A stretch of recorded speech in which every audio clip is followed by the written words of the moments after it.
cambiar de tema porque es momento de hacer un viaje por el tiempo y por nuestra historia a través de las denominadas huacas. Recintos arqueológicos que se encuentran dispersos en muchísimos distritos de Lima y que son realmente un recuerdo constante y silencioso de nuestro pasado milenario. Vamos a descubrir sus misterios, su historia y también sus principales amenazas en el siguiente reportaje de Ana Paula Navarro. Esté muy atento.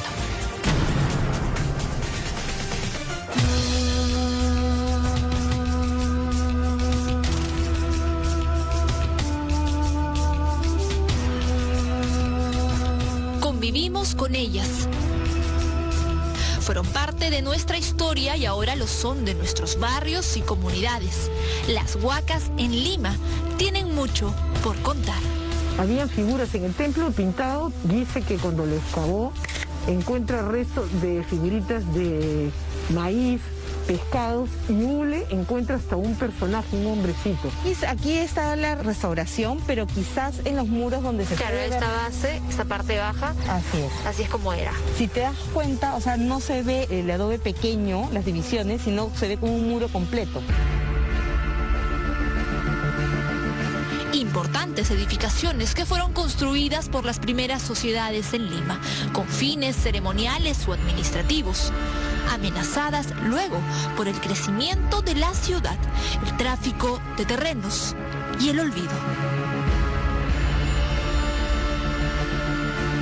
Yo creo que el objetivo más grande que tenemos es lograr que las comunidades y las autoridades locales se involucren más en la gestión de los sitios.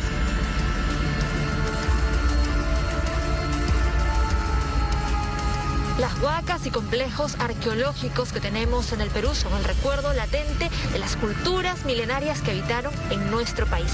Hoy en Reporte Semanal vamos a conocer la historia de algunas de ellas.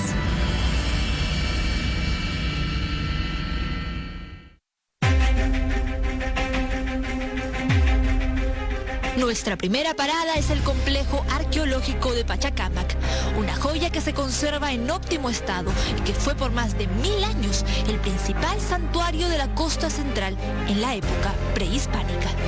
Los peregrinos llegaban por multitudes, incluso de los Andes, para adorar al dios Pachacámac, siguiendo el camino del Capac Ñan.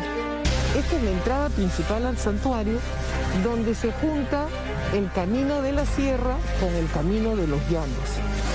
El ingreso por la tercera muralla, ¿no es cierto?, orientaba a los peregrinos que llegaban acá a Pachacámac y los conducía hacia la zona de los templos. Ingresaban por este corredor de impresionantes muros de más de 6 metros para llegar a la antesala de la zona sagrada. Pero antes debían purificarse. Había que ayunar, había que dejar de comer ají, había que dejar de tener relaciones sexuales, que también dicen los cronistas que dejaban y entraban de espaldas para poder ver a la deidad. Es decir, no se le miraba, fíjate. No se le miraba y la conversación se daba a través del sacerdote. La zona monumental deslumbraba a todo aquel que llegaba aquí. Los templos tenían colores vivos. Incluso se creía que el Templo del Sol estaba cubierto de oro, pero se trataba en realidad del reflejo de la luz en la pintura amarilla de las paredes. Hemos encontrado 7 capas de pintura, prueba del mantenimiento permanente que tenían las pinturas. Y aquí está la piedra y el enlucido que le van echando, y encima de esto se ve clarito además cómo van transformando esta pintura a lo largo probablemente de los años. La ubicación era privilegiada, pero la extensión no era menos importante. Más de 465 hectáreas. Aquí permanecieron primero los Ixma y luego la cultura inca. Y así fue hasta la llegada de los españoles. Que hay una remodelación por parte de los incas. Si ustedes ven los adobes y el mortero, es un adobe mucho más grande, el mortero más delgado. Al parecer, hubo una construcción anterior. Al ser el santuario más importante de la costa, con los incas se estableció aquí un gran Acyahuasi, donde vivían las mujeres elegidas por sus habilidades. son otras mujeres las que siguen el legado. Doménica Alcázar y Maritza Plasencia son vecinas de la comunidad y parte del grupo de más de 20 compañeras que conforman el proyecto comunitario del santuario, CISAN. Eran amas de casa, costureras y ahora artesanas y microempresarias encargadas de la tienda del sitio. Acá están individuales. Acá tenemos son posavasos. Todo con iconografía del santuario y también de la zona, ¿no? Que es, por decir, aquí es el humo o la palta. ¿Le ha cambiado esto a usted la vida? En todo sentido, porque me levanto y digo, no, tengo ya que ese es mi horario. En agradecimiento a todo lo que el santuario nos ha dado, nosotros ayudamos a difundir, a preservar la cultura de aquí del santuario, ¿no?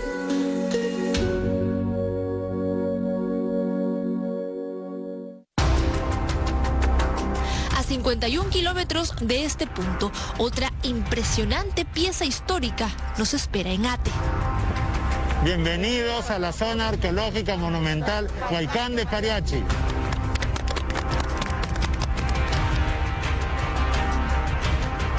Definitivamente Pariacha era una ciudad, o sea, una yacta precolombina.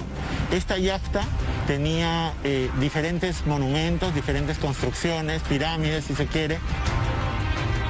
Su construcción más importante fue este imponente palacio de paredes altas y caminos enredados que habitaron primero los Ichma y luego los incas. La mitad de la escultura tenía fines administrativos. Técnicamente a esto le llamamos colcas, son los depósitos individuales. Aquí en el palacio hay más de 20. Y en el interior era donde se guardaban muy posiblemente en bolsas, ¿no?, de tela, la jora, el pescado seco, el charqui. Y en este caso, ¿cuánta profundidad podrían tener? Hasta 4 metros. Y en el caso de las temperaturas, era siempre más fresco adentro de la tierra. Además de las colcas, las banquetas son otro detalle que resalta. Entonces acá teníamos lo que vendría a ser el equivalente a un sofá cama, ¿no?, un diván si se quiere. Entonces acá, si ustedes lo imaginan, con esteras, con pieles de alpaca, estaría bajo un toldo muy posiblemente el jefe administrativo. Esto vendría a ser, como quien dice, su oficina.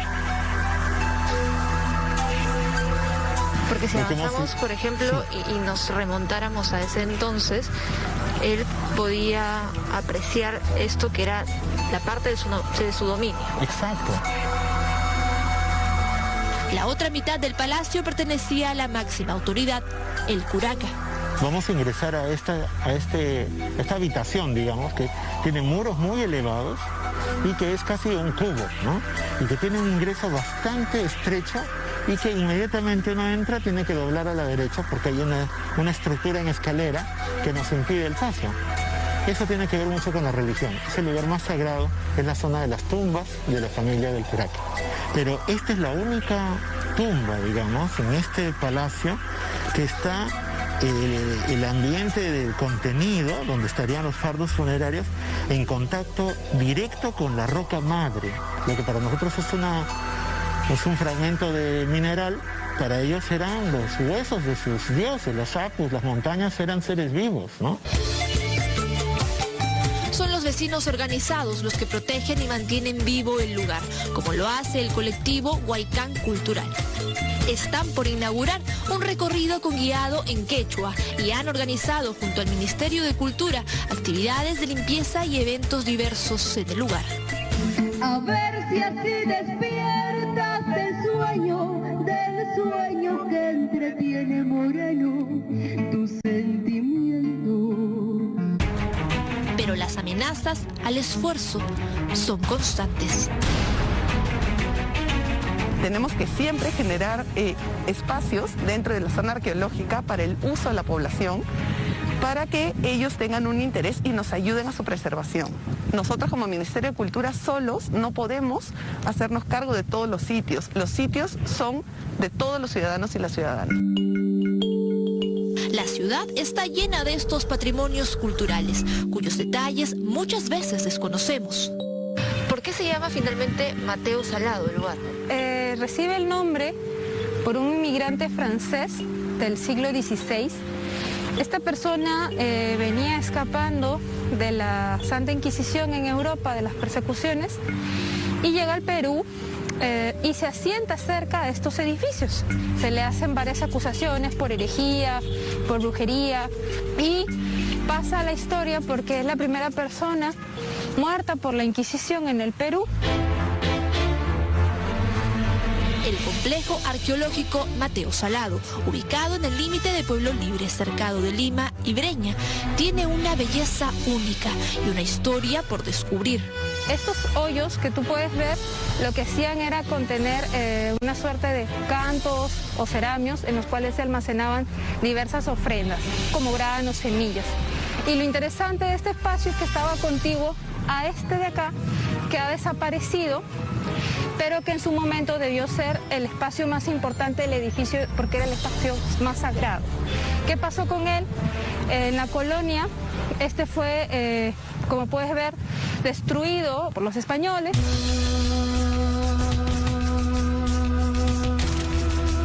Otro dato interesante del edificio es que se ha encontrado en él el entierro de un inmigrante chino de segunda generación de finales del siglo XIX. Se encontró dentro de un ataúd de madera con sus zapatos.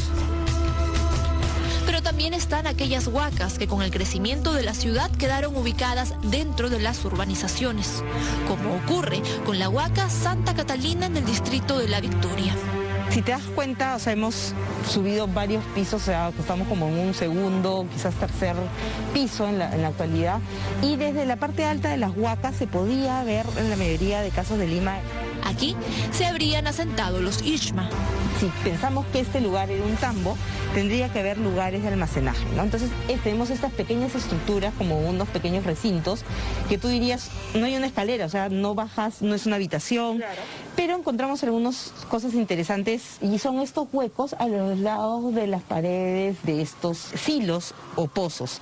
Probablemente ahí era para colocar maderas, ¿no?, que sirvieran para techar y almacenar en la parte de abajo también granos o algunos, también podrían ser textiles. La semana antepasada tuvimos ópera en castellano, una cosa fantástica, y la gente responde, el público responde y la gente está muy contenta porque se ha recuperado este espacio y estamos dando bastante uso.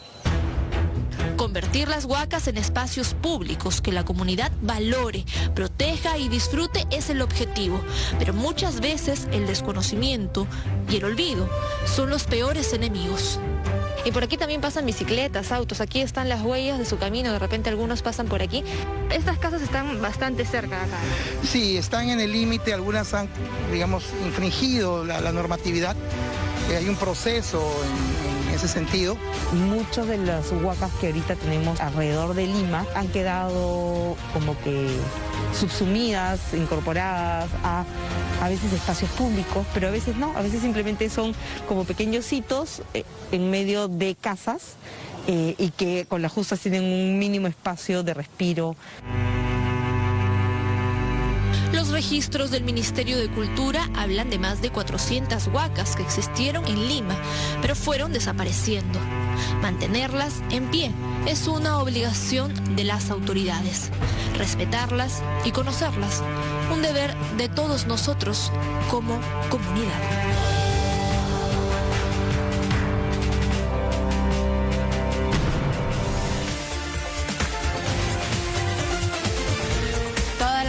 En la parte final, Ana Paula Navarro, hay que reconocer, valorar y también cuidar lo nuestro en espacios donde sea que se encuentren los ciudadanos y también las autoridades. Eso es parte también de defender y celebrar nuestra historia. Vamos ahora a enlazar